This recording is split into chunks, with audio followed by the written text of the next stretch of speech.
Oh, do I have a treat in store for you today, my friend. In today's video, I'm taking fluid art in a whole new direction. There are so many things that qualify as fluid art, and this is one. But also, I'm going to be teaching you the #1 recipe that you should be using for your acrylic pouring techniques because it's the easiest and it covers almost every technique out there. Oh, did I mention I'm also going to try to save you some money? Let's get started.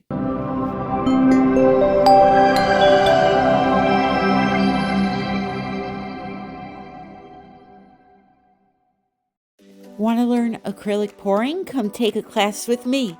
Connecticut and Jacksonville, Florida classes are now forming. Learn everything you need to know to become a proficient acrylic pour artist. Learn how to use a blow dryer properly. Learn how to thin down acrylic paint for all acrylic pouring techniques. Learn the bloom technique, one of the hardest techniques out there. It's all included, my friend. So reserve your spot today by emailing artbytammy@yahoo.com.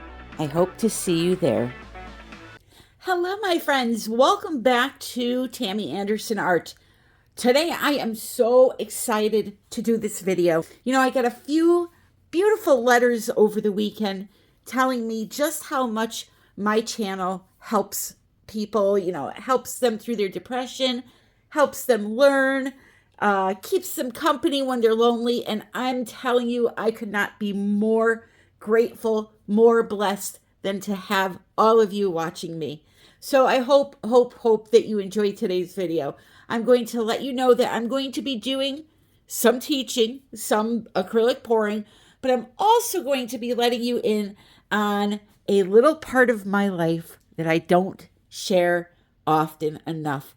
And just so you know, it is a form of fluid art. So let me get set up and I will get started. So first, I'm going to start off with the acrylic pouring portion of this video. Therefore, if you have no interest in learning about what the second most favorite passion of my artistic career is, you don't have to stick around for that. But I thought I would teach this part first. So today I want to talk to you about saving money and saving product. I want to talk to you about one simple recipe that will cover almost every technique in acrylic pouring. It's the most obvious of them all. And it is using American Flowtrol. You can use American Flowtrol to do your Dutch pours, your flip cups, your swipes, your dirty pours, your whatever kind of pour that you can dream of. It can be done with two simple products, this and some water. Water is not always mandatory depending on the type of paint you're using. In acrylic pouring, the two most common types of paint used are a tube paint that's like a medium body. You could see it has some build to it. And then we have the fluid paints we use a lot, which are really, really thin, almost as thin as water. So what I want to do now is show you how to mix these two different types of paint using less product, more water, and then using more product and less water. I can put some of this paint in a cup, put a little splash of Flowtrol in it, and then thin it the rest of the way with water. Here's the thing though. Water is going to thin the paint down much quicker than the Flowtrol will because the Flowtrol has a little bit of body to it. So if you need to make a large amount of one color, I highly recommend using more Flowtrol than water. If you need just a little cup of paint, I would do what I just did here. If it's a little cup, you put about a teaspoon of paint in it, a little splash of Flowtrol, mix it together, and then thin it the rest of the way with water. If you do it that way for your smaller paintings that you're doing, you're going to save product, which therefore you save money because you're not using as much Flowtrol, right? So I'm going to mix these two together, and then I can thin this the rest of the way, like I said, with just some water. Or I can fill this cup up halfway with Flowtrol, use less water, and have a big cup of paint. So it totally depends on how much you need of each color. If you're just doing a small 12 by 12 canvas, like this one here, I would highly recommend just using a little bit of Flowtrol and water to thin, more water to thin. If you're doing multiple canvases or bigger canvases, or you're trying to make paint to fill up bottles for future use, I recommend using more Flowtrol than water. It's that simple. Today I'm going to be doing multiple paintings, so I need to have a lot of paint. So I'm going to go the route of using more Flowtrol than water. So I'm going to demonstrate for you now and kind of just straighten this out a little bit to make it more clear. I, however, want to tell you, whenever using Flowtrol, be sure to strain it. There are a lot of clumps in it. So using less product, more water, means you're not going to make the same amount of paint volume-wise. However, you have to kind of do the math on these things. Is it cheaper to use a little more paint than the $20 or $30 bottle of Flowtrol, depending on where you're living? Because, you know, in Connecticut, Flowtrol is $20 a bottle. So, you know, I can use a couple of teaspoons of paint and pour that sucker in there till the cup's full like I'm doing right now and end up with a big cup of paint. But if you're living somewhere where it's more expensive, it may be more feasible for you to just add a little extra paint in the cup, just a dash of the Flowtrol, and then, you know, go the rest of the way with the water. Either way, it's going to work. In today's pour, all of my paints were mixed totally different. Some had a little water, some had a lot of Flowtrol, a little bit of Flowtrol. As long as you reach the right consistency, like this right here, this will work for you, okay?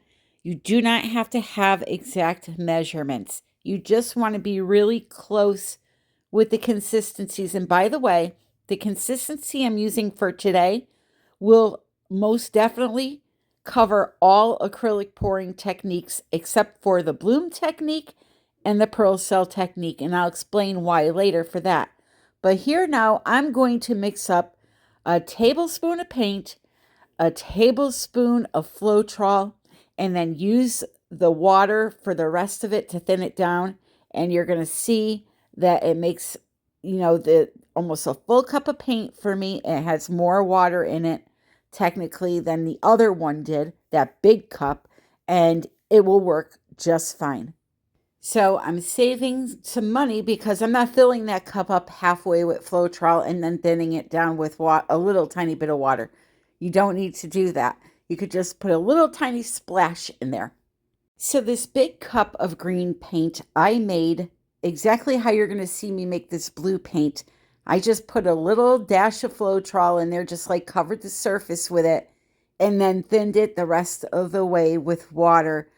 I'm not using all of that product, all of that Flowtrol to fill that cup up. And to be honest with you, when I was done adding water, I had probably about an ounce less of acrylic pour paint than I would when I have mixed a ton of Flowtrol in it. So it's definitely not necessary to use all of that. Save yourself some money and just be cautious about the brands that you use. You don't want to use like the Craft Smart brands or the Folk Art in the bottle. Use those with a lot of water because they're not necessarily made to hold that much water, but tube paints mostly are. So now I got my paints at the right consistency. I want to show you an easy hack for beginners with fluid paints. Now, fluid paints are a little different. You're going to have to use a lot of Flowtrol or pouring medium if you're using these to do acrylic pouring because they have no body. You can't thin them down a lot with a bunch of water. So whatever size or amount of paint that you want in that color, you're going to fill your cup up with your Flowtrol or your pouring medium. You're going to put a few drops of a fluid paint in there, mix, and voila, you have the perfect consistency for all acrylic pouring techniques, except for the bloom technique and the pearl cell technique. So I got this palette mixed up. I'm going to show you a few techniques that you can do, very simple, very easy. And also, I'm testing something today. WYNN Modern Art has their new Luxe Glow paint colors out. They have an Alaska Green Gold, Norway Yellow Glow. I'm sorry, I said gold. It's glow. And then Iceland Pink Glow. And these, if you don't know what they are glow-in-the-dark paints that do not require a black light. So they're really cool. They charge by the daylight. I've done a couple of videos on them. I absolutely love them.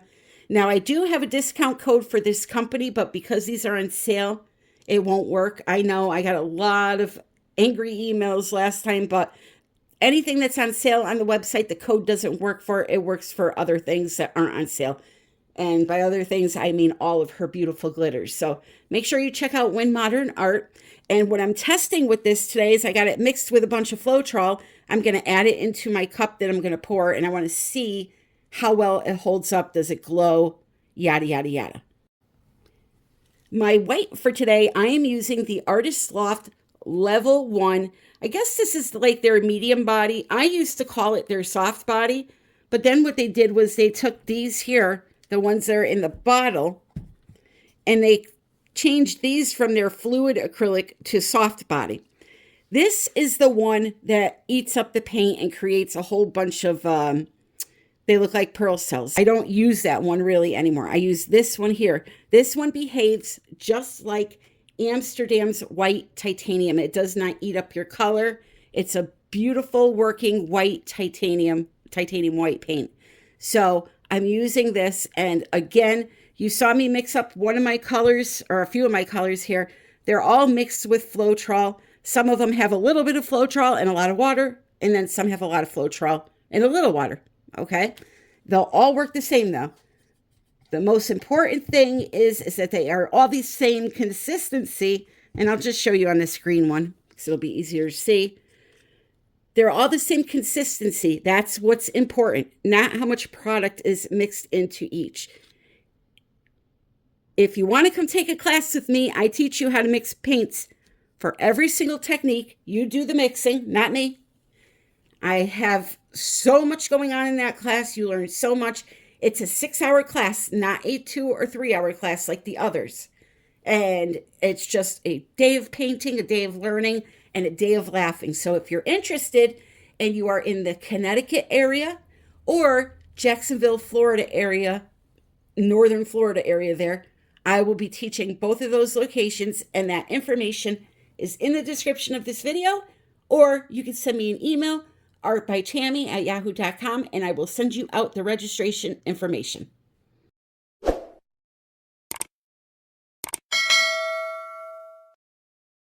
What I'm going to do is I'm going to use a cup, I think, first. We will do a little experiment here. I have one of these cups here that I picked up at Michael's that I never use. So what we'll do is I have 7 colors. This has 7 chambers. So I'm going to fill up each chamber with a color.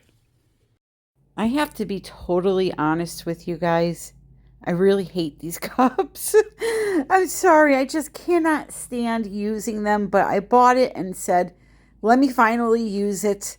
I don't know. I just don't like them. And then every time you go to pour with them, it drips down the front and it screws up your pattern you're trying to do. And you're going to see that here in a minute. But I just wanted to be upfront with you. I'm not happy I have to use this.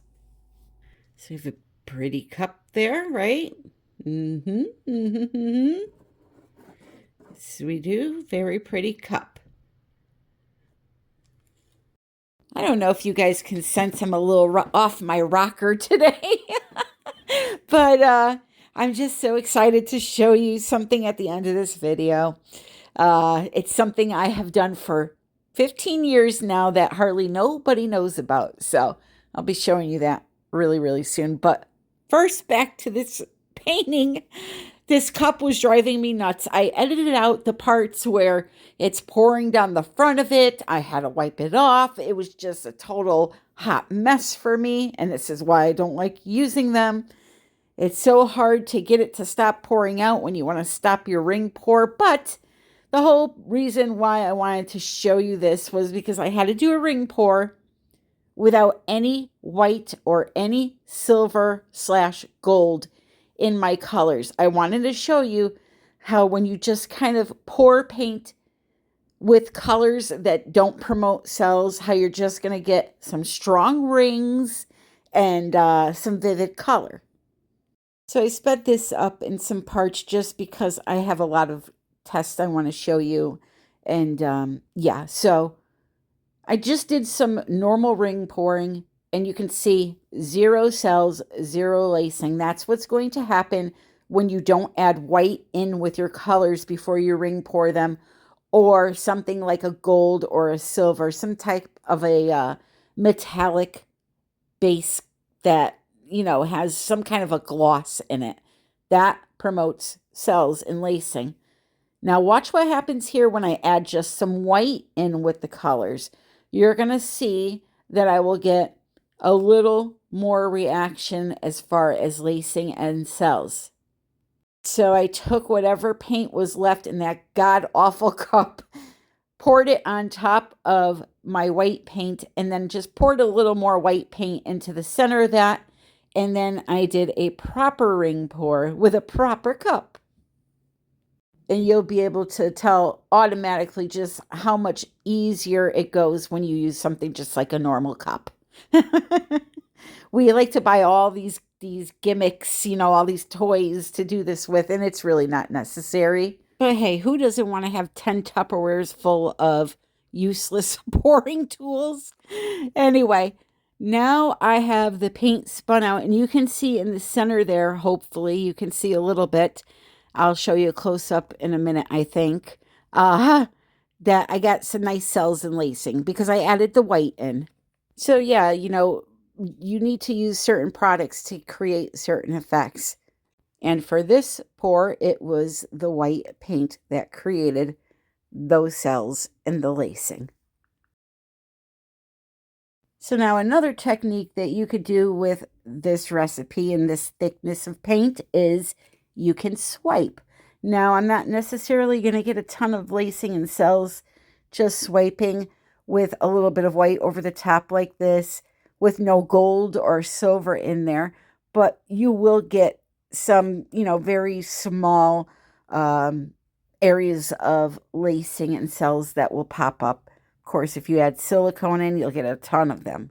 So after I swiped that paint out, I'm going to do a real swipe pretty soon, but I wanted to flatten it out a little bit so that I could show you. You could also do a Dutch pour or blow out paint with this thickness of paint.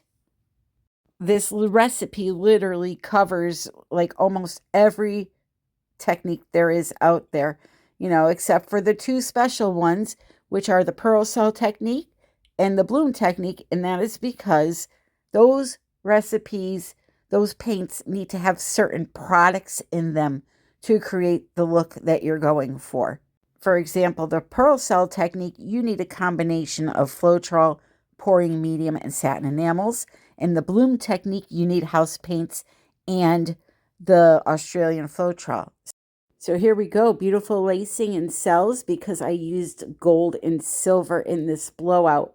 So again, the products matter when it comes to the outcome that you're looking for.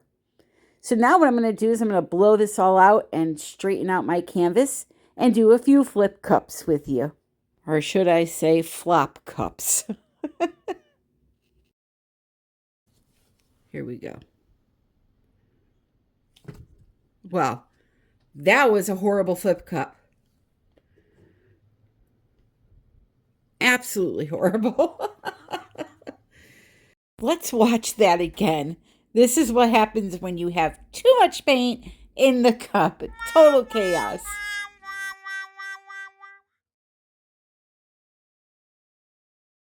All right, let's do another one. You can see the cells and lacing are slowly developing as I'm filling my cup.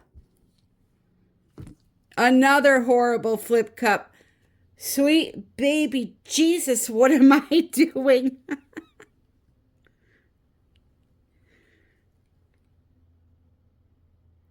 All right, and we're going to do one more. Too full. Too full. I'm not going to even bother with this one.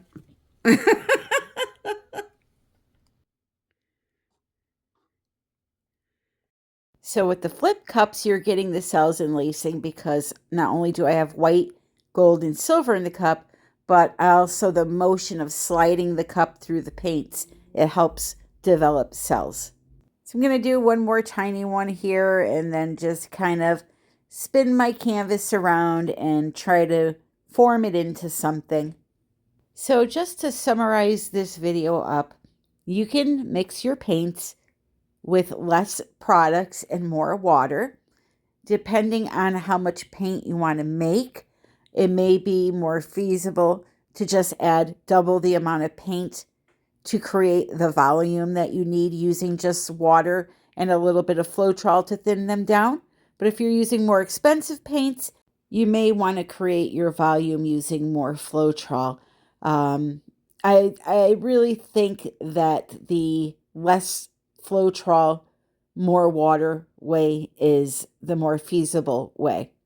So now I'm showing you that you can also do, your swipes, your tree swipes, whatever kind of swipes you want to do with this recipe.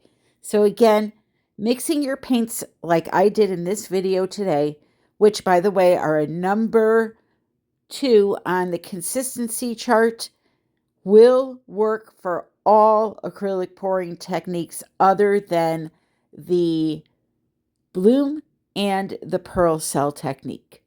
Anywhere between a number 2 and 3 on the consistency chart would be a great consistency for acrylic pouring, these regular techniques. So if you need help with consistency or don't know what that video is, that chart that I talk about, click the link in the description of this video and you will be led to another video I did that teaches you what every single consistency for acrylic pouring is, and it's a great help. But the most helpful thing of all is coming to take a class with me. There's nothing better than in-person learning. So if you are in the Jacksonville, Florida area, or you can get there, or Connecticut, send me an email, artbytammy@yahoo.com, and I would love to teach you all of this. All of it. I hope you enjoyed this video. If you did, please click the like button. Don't forget to subscribe on your way out and hit the notification bell. Speaking of the notification bell, make sure when you click it, you look at where the check mark is next to, because YouTube defaults your notifications to where you get them only sometimes. So if you want to be notified of all my videos, make sure the word all is checked off. So now, for those that want to leave, I want to tell you that I love you and happy pouring. And for those that want to see my other obsession, my love of my life, my other fluid partner, please stand by. That's coming up next. Question of the day. I want you to answer in the comments for me. What is your favorite acrylic pouring technique? Is it something like this where you combine multiple techniques together and you get really creative? Or do you just like Dutch pours? Do you like flip cups? Let me know in the comments below. Also, if there's something you really want me to talk about in videos that you need to learn more of, put that there as well. But now, for those of you that have chosen to stay with me, I would love to introduce you to another form of fluid art that you may not have seen on this channel before. As a matter of fact, I can guarantee you that you probably haven't seen it on any fluid art channel. So I'm showing you a few of the special ingredients, such as beautiful mica powders and oatmeal that we are going to use in this special project. That's right, oatmeal. But first, let me strap on my goggles because I'm transforming into a chemist. I wonder if by now you have figured out what I'm going to show you, a little sneak peek at what I've been up to when I'm not pouring paint. I'm pouring different products and creating different types of art. And yes, this is definitely a form of fluid art. I don't care what anyone says. The products are liquid, they are fluid, and you create art with them. Except this type of art doesn't hang on your wall. It clings onto your body. Have you guessed what it is yet? It is soap. I am a soap maker. I'm not sure if anybody knows that, but I've been a soap maker for 15 years now, and I kind of, cut it out a little bit while I was doing this channel, trying to grow this channel, etc., creating art. But now I've decided to open my soap company back up again. So here I am creating a beautiful bar, or I should say a beautiful loaf of goat's milk, oatmeal, milk, and honey soap. 100% all natural, none of the harsh ingredients that they put in store soaps, and it's just amazing. Your body feels like it's been through the car wash and then waxed after you use this soap. So I just wanted to show you guys what I've been up to when I'm not painting, and let you know starting January, I will be selling this soap again. And I'm thinking about just giving you a little sneak peek every week at a different loaf that I've made. Not showing you how to make it, although if I get enough requests, I will definitely do a tutorial on soap making. But yeah, I just wanted to give you a little heads up and a sneak peek at what's coming. Plus, I have some special plans for the new year. So I want to thank you for joining me. Make sure you are subscribed so you get notifications for future videos and possibly a soap making video.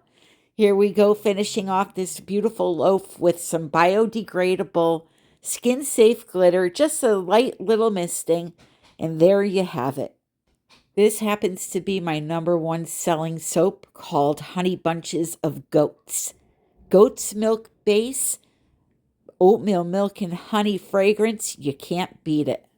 24 hours later, it has gone through its chemical process called saponification, and it's ready to cut. So I put it on my multi-bar soap cutter, slice it open, and then, believe it or not, it has to sit for an additional 4 weeks to thoroughly go through its chemical change and make it safe for skin.